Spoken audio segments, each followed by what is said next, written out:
पानी कसरी ल्याउँछ त पानी माथिबाट ल्याउँछ नि पानी त यो तल गाउँमा नि 14 जान्छन् तल गाउँमा चाहिँ रवि छ त पानी खाने कुवा अचल त पानी हामीले चोरी खाने न ध्वजा बनाउन चोरी खाने लाग्यो यो ध्वजालाई मान्दैन त मान्दैन नि खान त खाइदिउँछ न छोड्ने काम हान्छन् केटाकेटीले पहिला मान्छ त यो ध्वजा पनि क्या बसाउनु त हामीले चोरी खान लाग्यो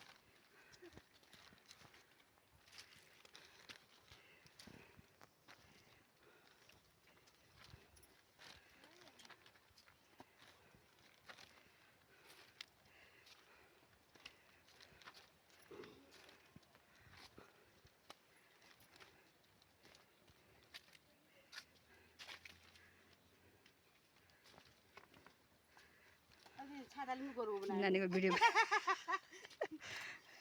इन्स्टाग्राममा हाल्नु पर्ने क्या तपाईँ भिडियो बनाएर हजुर थैलो तान्ने अब टाउकोबाट हिँड्दै गर्ने भिडियो बनाउन लाउनु भयो त अब अगाडिबाट गराएको मेला खानुलाई अगाडि पनि बनाउँला कति राम्रो सिनरी आएछ क्या हजुर कति राम्रो सिन